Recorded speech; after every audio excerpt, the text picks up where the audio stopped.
Hi my babies, welcome back to Slave Shape, and if you're new here, welcome to this channel. I'm very much interested in personal growth, lifestyle, food, fashion, and life.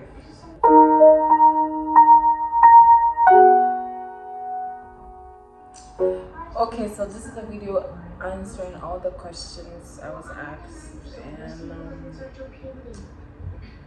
let's get right into it. So for those people that went to my school, like University of Benin, this would be more informative for you than every other person, but I think everybody can relate to what I'm going to, like the answers I'm going to give. So before I start answering like the questions from YouTube, I'm just gonna give a rundown of everything and how long and how much, whatever, like everything, like my agency, everything, like I'm just gonna run everything through. So first, I started my application last year, October. Like before then, I had like started applying for transcript for the University of Benin, and you know how long it takes. Like I first started when they were still using PTX, and that took a lot of time. Then the new VC, she stopped it, and you started applying through school portal. So I applied, and finally I think my transcript came in August of 2021. So I was able to like gather my documents, and October 14th I applied, not personally, like I got an agency and all that. At the end of this video, I'm going to like drop my agency name and how everything went, but just follow me. So I officially started my application like on October 14th. So in order for you to apply, I feel like I'm going to ramble, but stay with me. In order for you to start your application, you have to have an admission. So initially, my agency got me an admission with Pacific Link College. I didn't like the course. I was supposed to do one media management.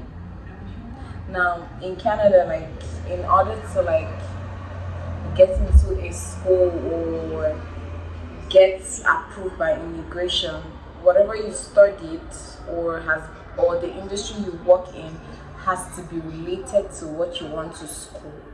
So because I did digital management during my NYC year, so my agency advised me to apply for digital media management, whatever. So he got me the admission from Pacific Link College, and I rejected it. Yeah, because I knew that was not what I wanted to go into. Like media is something I do, but it's not the field I want to be in. So I rejected the admission, and that caused a lot of trouble and hiccups, because now I had to look for another school that offered my course with a co-op, because the first admission he got me had a co-op. So now I had to look for another school that offers my course with a co-op and offers it for January, because like I said, this was like ending of August to October, and I sent him so many schools. I applied to Centennial College, I applied to Seneca, and lastly I had seen Niagara College, and then he messaged me and asked me about Niagara College. I was like, okay, I can do like Niagara College. They do human HR, which is what I'm more interested in. So, and he said okay. In like 2-3 weeks, I got my admission admission, and you have to submit like your resume, and I think why you want to go to the school or something like that. Most of this stuff like I wrote, right? The thing is, when I want to do something, like when I really want to do something, I can't do it. Like I'll just do some research and write. So I got the admission with the resume. I got a mail. He told me, I can't remember. And so it was time to apply October 14th. So I applied. And I think by like 16th, I got a mail to go for my like biometrics. So I went, so I'm in Abuja, so I did all this in Abuja. So I went to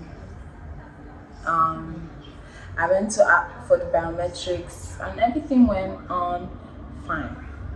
So now it's like the waiting process. Like you have your admission. Oh, I forgot. After you get your admission, you have to pay part school fees. Like I said, I'm gonna rumble, but just stay with me. So you have to pay like part school fees. I think my school fees, I'm not sure, but if you Google it, you would see like everything is online from Niagara College HR with Co-op. I don't know how much it was, but it was like 17,000. I'm not sure. So you have two options to pay the full school fees or part payment, and I had to pay that before the application, because with your application process, like you have to show you have an admission and you've paid to convince the immigration guys, officers, right? You have to convince them. So, and I started to wait. So October, November, December, January, I had to start school because school has started. I think January. I'm not sure, 4th, either 4th or so, but I had to start school online, and I registered my courses and all those things, got my student ID and all of that stuff. I started school online, and I got a mail saying that if I don't get my study permit by February 25th, I'm not sure, towards the end of February, then I would have to defer my admission to the next section or the next available session. So obviously I was still waiting. Like I had assignments, tests, all those things. We were just about to take our midterm exam when I deferred my admission. So I deferred my admission in like towards the end of February, because if you don't defer your admission before, like when you are supposed to, I think you have to like forfeit the school fees or something like that, I don't know. So I deferred the admission, and I was still waiting for a response from IRCC, right? Towards, I think March, let's see, April, I think May, right? No. I deferred my admission in February, and by March, I got an email from IRCC to go and do my medicals. Yeah. So when you're asked to go and do your medicals, it's almost as if you've gotten your visa, because that's certain. So I was so excited, and I went. Now, doing medicals is so stressful because you have to book, and by the time I was going to book, I wasn't going to get a spot till like the next month, and I didn't want to wait, so I went there. Yeah, I went to the immigration, I registered, but I didn't pay, right? So, right? Did I pay? No, I paid. So I went to the place for the medicals, and I told them I wanted to talk to the person in charge, whatever. And I went there, and we just started having a conversation, and I said, oh, I need to do like my medicals because I wouldn't be around for the dates. And so he was like, oh, have you paid? And blah, blah. So I was able to get a spot that day to do my medicals, and I did my medicals. I submitted it. The following day, I also got an email that was it the following day? The following day that I had passed the medicals and I was okay and all those things. Yeah. But I also requested for the results from the hospital. Yeah, I was like, they should email me my results because I want to see. And they did that. So I already knew like I was gonna pass them. And then I got an email from IRCC that I had passed. 2-3 days later, I got another email, and that was to bring my passport, to submit my passport, and that was it. So I submitted my passport, and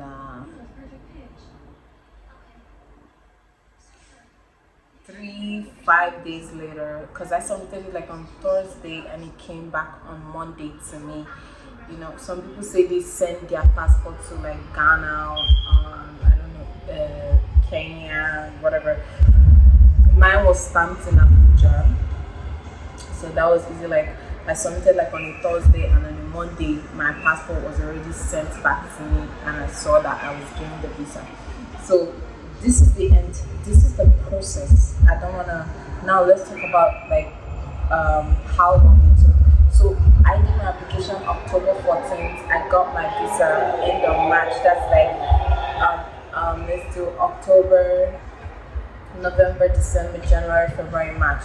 So my visa process took like 5 months. It's like 4 months, and but let's say it took 5 months to come out. So these things take time.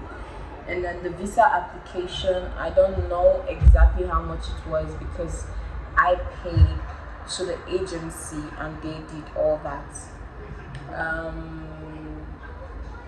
I'm not going to say the exact amount, but like the agency fee was like from it was between 450 to like 600,000. That's like everything like that I paid the agency was between that, including the like application fees and all that. And I paid, the agreement was like you pay half of it, and when you get your visa, you pay the last part. It's just like an assurance, you know, for you to be relaxed, right? Right. Nobody's gonna run with your money or something. So far, let's just say like that's what I paid to the agency, the application, all that. Then when I went for my medicals, I paid for that. That was like 45,000. I'm not sure. That was about that.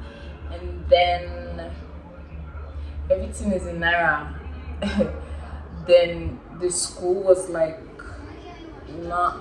Everything is online. If you check, you see Niagara College HR Co-op. It's a 1-year graduate certificate program, so you can like see these details. I'm not sure the exact numbers, but it was around 17,000. So let's say I roughly paid like 9,000 first. I'm not sure, and before we did the process, and then what else? So far that was it. When I sent my passport, it was like 2,000 naira. I'm not sure, 2,500. I'm not sure. And then, like, I paid for it and also paid, like, for them to just send it back to me. So like everything was very cheap. I used FedEx, so everything was very cheap. And what else? So that's basically it. Now down to the questions I got on YouTube. I am in Niagara College.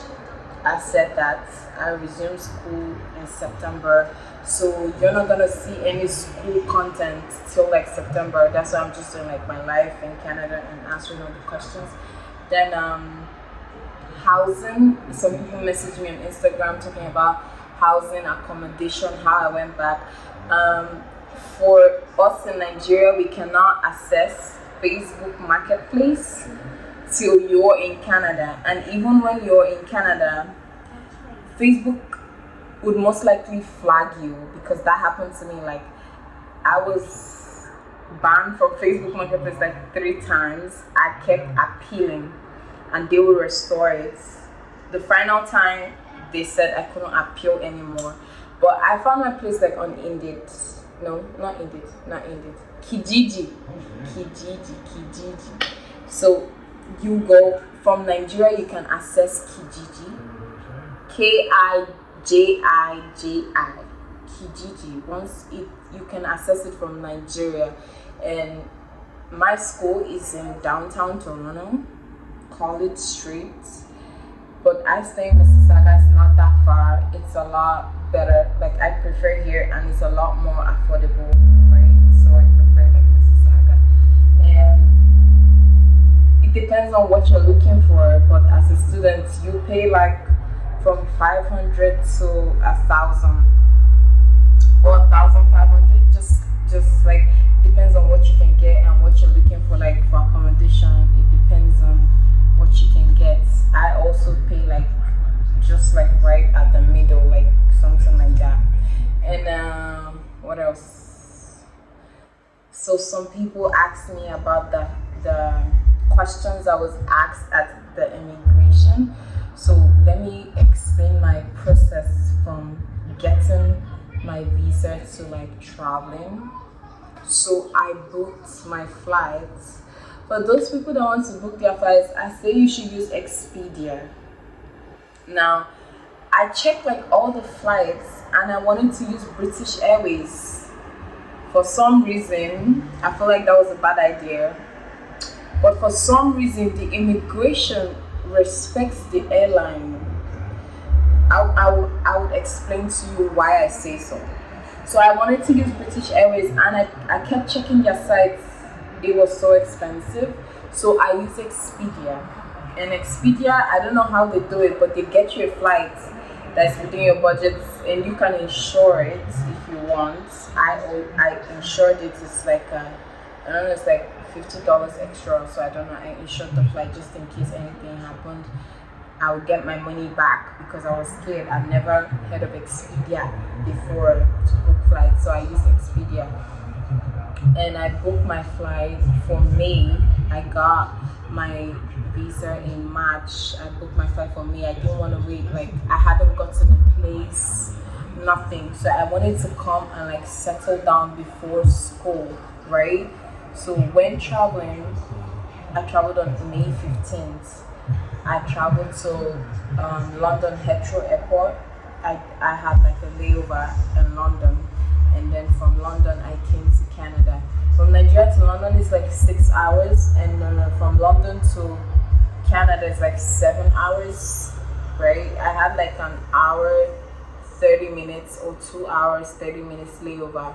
But because my London flight was delayed, by the time I got to the airport, I had like just an hour left, so I was using it to get to like my boarding gate, so I didn't have to wait so much.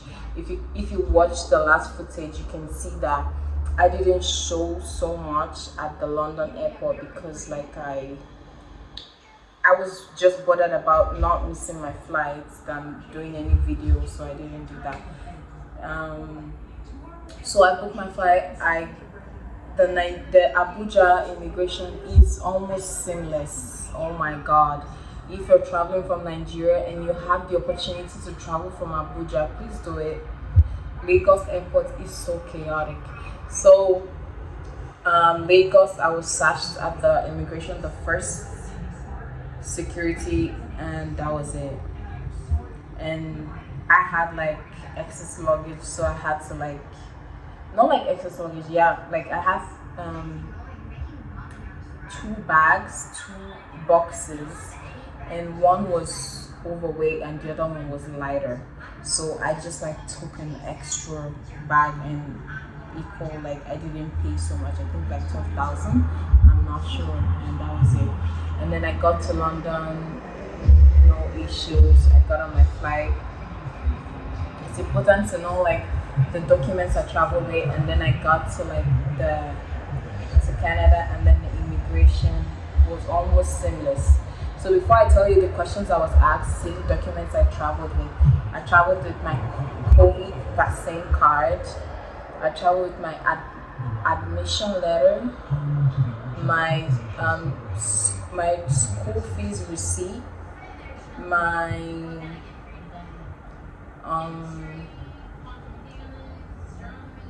how do they put it? There's one they give you when you start school. There's one letter you're given, I can't remember. When you start school, like after 10 days, you're given there's one letter, I can't remember, but when I'm editing the video, I'm gonna insert it. And that was it, like, yeah, I think that was it. Then my passport, of course, that was about it. But when I got to Canada, I was not asked for anything. Like, after you self, like, you put in your passport and say why you are in Canada. You put everything in a machine and on a computer, whatever, and you have to click. You have no meat or dairy with you. You always have to do that. I don't care if you're with kilishi or all those things. I came with kilishi, but if you, I didn't ask you to come with it, but I came with meat, but it's not allowed. But nobody really checks because it's so full. Like, everything is moving quickly. Nobody has time. So you click, you're not with any of those things, and you go to the first immigration officer, and he just asks you, like, why are you in Canada? He says cool, and he sends you to the next immigration officer. That's where you're supposedly asked questions. So I got there and they asked my name, why I'm in Canada, what school, I said Niagara College, what course, I said HR, and what airline. So that's why I say, like, the airline is kind of important, because they asked what airline I came with, and I said British Airways, and they were like, okay. And the last question was, do you have any criminal records back home? And I said no, because I don't have any criminal record or anything like back home. So, and that was it. And I was given my study and work permit. Now, I was given a work permit because my program has a compulsory co-op plan, whatever. So, in order to do my co-op, I need a work permit. So I was given a work permit, and my friend Jessica picked me up at the airport, and that was it. Then I started my house hunting process. That took 3 weeks to get a place. Like, when you see somewhere you don't like it, or when you like it, the price doesn't match. Like, it's a whole, and I would advise you to, like, get a place when you get here, just so you know then, like, what you're getting yourself into and all of that. But that's my advice. So it depends on you and what you're doing. So that's the summary of everything. Now, the name of my agency is FUNOSEA, right? FUNOSEA Global something. I'm gonna put it here. And I spoke to him about, like, maybe a discount. I'm not sure he's gonna give a lot of discounts, but if you say you're from Marvelous, you get a discount. I don't know what percentage or whatever, but you get a discount because I spoke to him that I'm gonna bring some people and I need some discount. So if you're interested, before you go messaging him and all that, please have your transcripts and be ready to apply. because without your transcript, I'm referring to especially those like from Uniben, without your transcripts, there's nothing you can do, because in order for you to apply, you need an admission from a school, and in order to get an admission from a school, you need your transcripts and your resume and maybe a letter, all those things. Like, so if you have your transcripts and you're ready to apply, then message him. If you don't have, you can save his contact and all those things till when you're ready, because he's so busy. Like, he works with so many like students, not just Canada, UK, Australia, all those things. So you don't want to be wasting his time. Okay, so that is it for this video. I hope I did answer your question. If you have any more questions, I will try to answer. Just message me on Instagram, Duchmarve, DUCHMARVE. Everything will be in the description box. Message me on Instagram or drop a comment on YouTube. I would always respond or ask you to message me on Instagram, because it's a lot easier to respond on Instagram. And like my videos, subscribe, turn on your post notification, and we will see in our next video. Hopefully it's a vlog of like the life, you know, right? Or it's a culture shock video, because I've been here for like 2 months and a lot is weird. So whatever video it is, see you guys in the next video. Bye. Remember to stay positive. That's the only way to go about life. Okay? Ciao.